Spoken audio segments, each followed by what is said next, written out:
Did you know that 37.9 million Americans are currently living in poverty?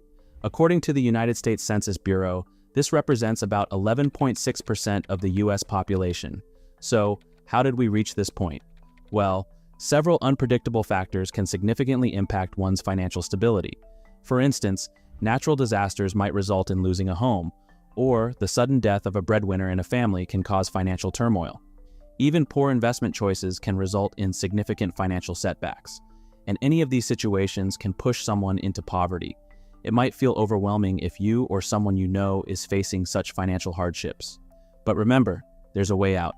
With determination and the right strategies, overcoming poverty is possible. And in this video, I'll share strategies and suggestions to get out of poverty. But before I do, please give this video a thumbs up. Now let's get into it. Number 8. Understanding your financial situation. To address your financial challenges, you must thoroughly understand your current position. This involves taking an honest assessment of your finances.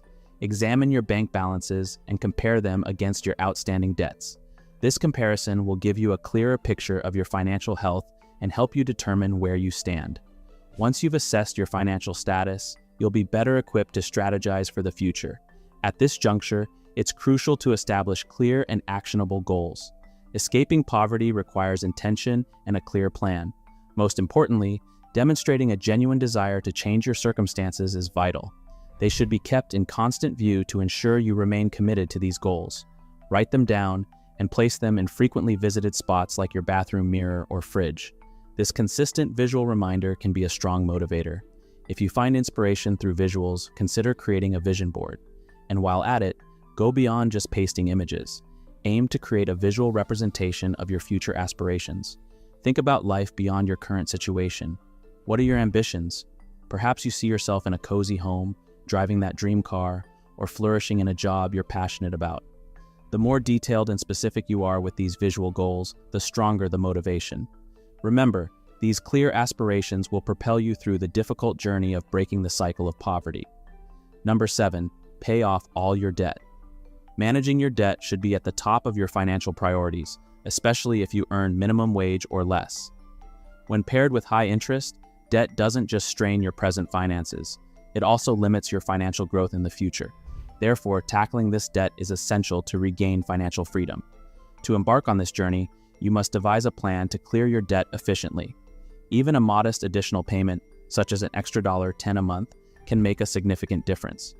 This extra payment reduces the principal amount you owe, reducing the amount of interest that builds up.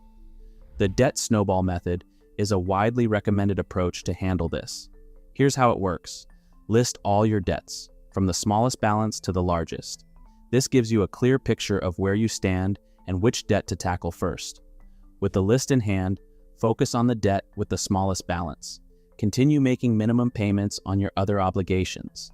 Still, any extra funds you can get should go toward this smallest debt. As you ultimately pay off one debt, the money you are using for its repayment isn't just set aside.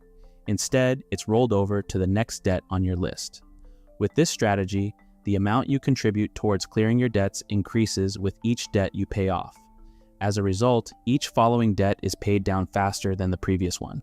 Number 6. Avoid payday and predatory loans. Payday loans seem like a quick solution, but they're often more problematic than they appear. While they might sound like short-term solutions just until the next payday, many find themselves trapped in a cycle of debt for much longer than anticipated. But even so, these types of loans are on the increase. In fact, about 12 million Americans resort to payday loans annually, spending an average of $520 in fees to borrow merely $375. I don't know about you, but that math doesn't add up. The issue with these loans is their very high interest rates and demanding repayment terms.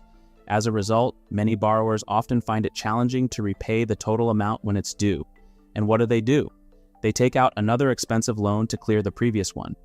This starts a cycle of borrowing, which can lead to accumulating more debt rather than paying it off. And several reasons could lead you to take out these loans even when you don't want to. For instance, unexpected expenses like medical bills or car repairs, a poor credit history preventing you from getting better loans, or simply not knowing about better loan options. To escape this cycle, consider working on improving your credit score in addition to avoiding payday loans.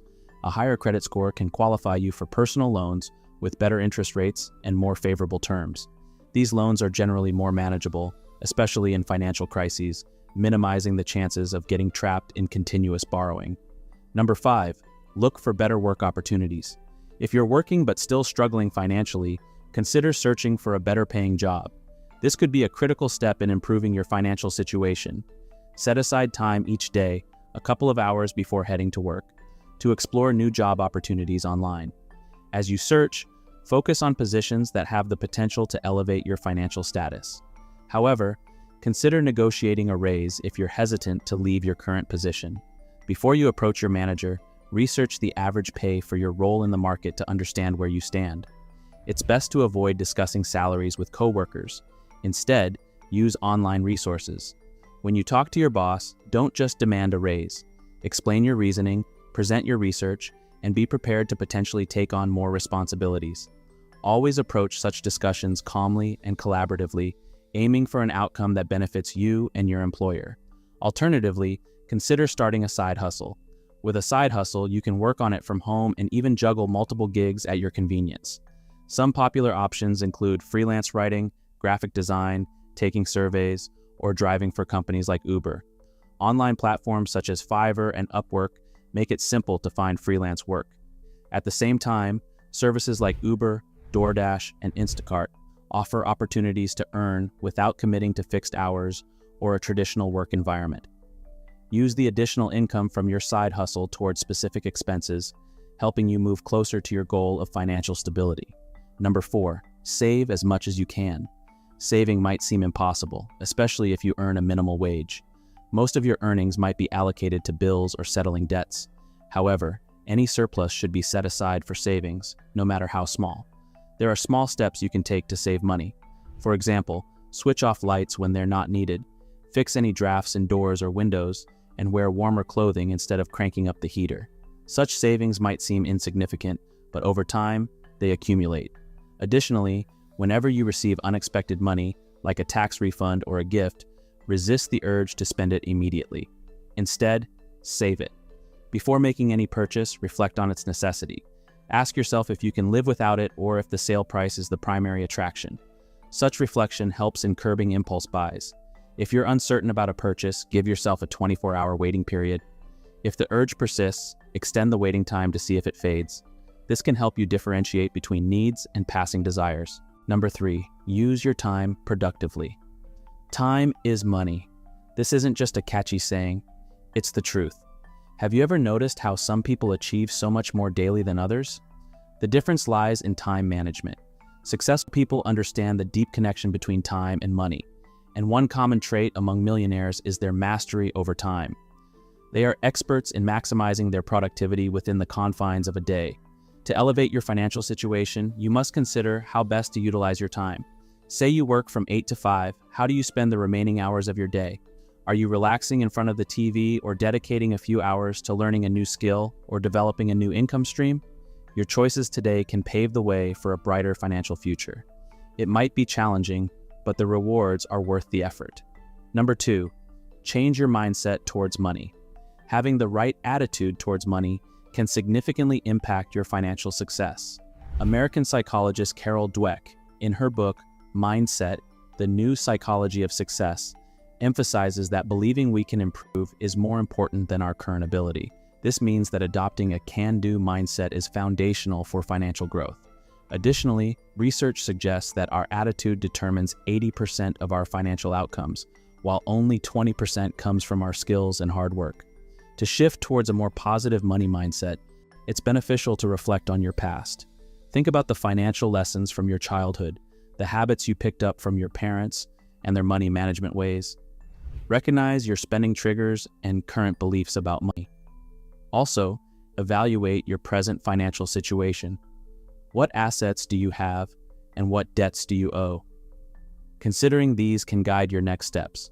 Lastly, if you're facing financial challenges now, remember it doesn't define your worth. Being in a low financial position doesn't label you as poor.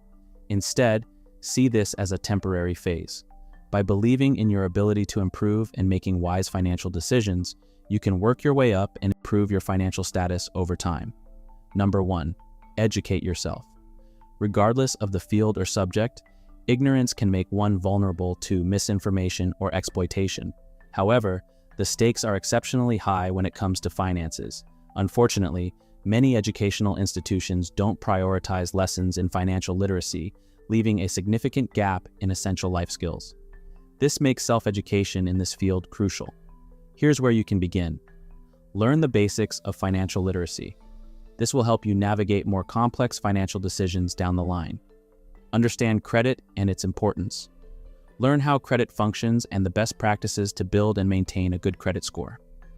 Familiarize yourself with various financial products and institutions. This will equip you with the tools you need to make informed decisions. And most importantly, know your rights. Whether you're banking or exploring other financial products, you should be aware of your rights as a consumer. For instance, when considering credit cards, it's vital to understand the annual percentage rate. This rate tells you the interest you'll incur if you don't pay the entire balance. Similarly, you should be well-versed with key terms like interest rates, loan tenure, monthly repayments, and more when looking into loans. Remember that lenders must give you a complete breakdown of the loan costs and the repayment plan. And just as you might compare prices when shopping for clothes or gadgets, the same should be done when choosing financial products to ensure you receive the best value. For those keen to learn, there are numerous resources available. You could start with educational content like videos or check out websites like Investopedia and Clever Girl Finance. Organizations like the Center for Financial Services Innovation also offer insights into promoting consumer financial health and fostering improved financial services. Lastly, ensure that you're aware of your rights as a consumer. The Consumer Financial Protection Bureau offers many helpful programs like financial coaching and adult financial education. Using these resources, you can gain the knowledge you need to handle your finances confidently. Well, that brings us to the end of the video. Thank you for watching and staying with me till the end. If you have any comments or thoughts you would like to share, please do so in the comment section below. Until next time, have a great day.